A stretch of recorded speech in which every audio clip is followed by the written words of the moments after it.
জয় শ্রীকৃষ্ণ বন্ধুরা, আমি আজকে তোমাদেরকে দেখাবো যে বোটনেকওয়ালা গোলা কিভাবে কাটিং করবে। ওবি একসাথে আগের দিক পেছন দিক, আগের দিকে হচ্ছে নর্মাল গোলা হবে আর পেছন দিকে বোটনেক হবে।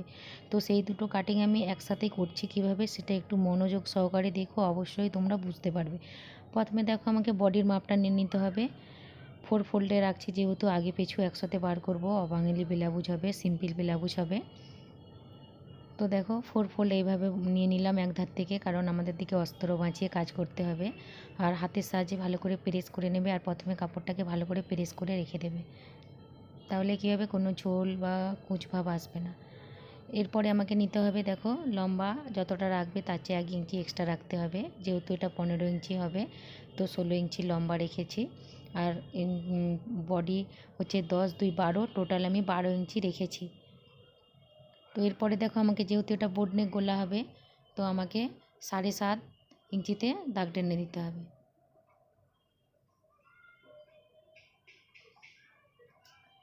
এরপরে আমাকে আর্মহোলের দাগ নিতে হবে 6 ইঞ্চি।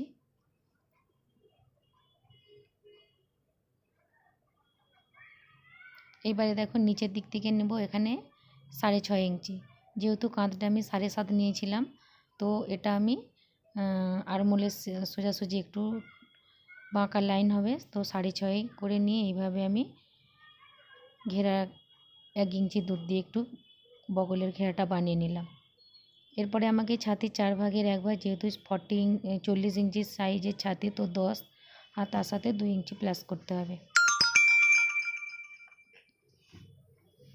এরপরে আমাকে কোমরের মাপটা নিয়ে নিতে হবে। কোমরের মাপ হচ্ছে 9 ইঞ্চি, আর 1 ইঞ্চি টেকেনের জন্য আর 2 ইঞ্চি এক্সট্রা, তো টোটাল আমাকে নিচের দিকেও রাখতে হবে 12 ইঞ্চি। এরপরে দেখো এইদিকে যে 2 ইঞ্চি ছিল, তো 2 ইঞ্চিকে এইভাবে সোজা করে রাউন্ডটা লাইন টেনে নেবে। টেনে নেওয়ার পর এরপর আমাকে কাটিং করতে হবে। এখন আমি টাক্স পয়েন্ট বা গোলার কোনো কাটিং করছি না, কারণ আমাকে আগের দিকের পার্টটা সরিয়ে নিয়ে আর পিছন দিকে যে বোটনেক হবে, তো সেটা রাখতে হবে।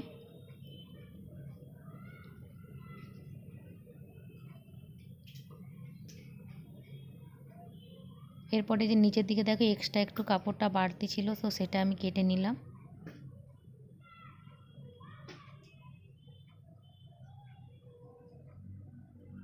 এরপরে উপর দিকে জোড়া অংশটাকেও আমি কেটে নিলাম সমান করে।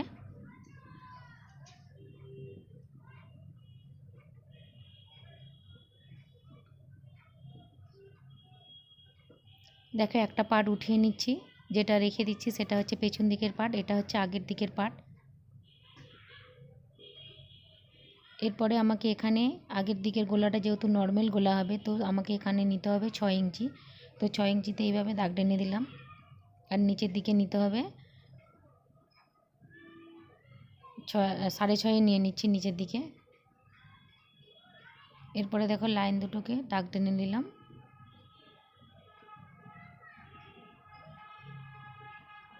এরপরে এইভাবে রাউন্ড শেপ দিয়ে এইভাবে আমি কাঁধটাকে একটু কেটে নিচ্ছি। তাহলে এইভাবে যদি কাটো তোমরা, কখনোই যে বোটনেক গোলার খিঁচা ভাব কখনোই আসবে না পেছন দিকে। ধন্যবাদ।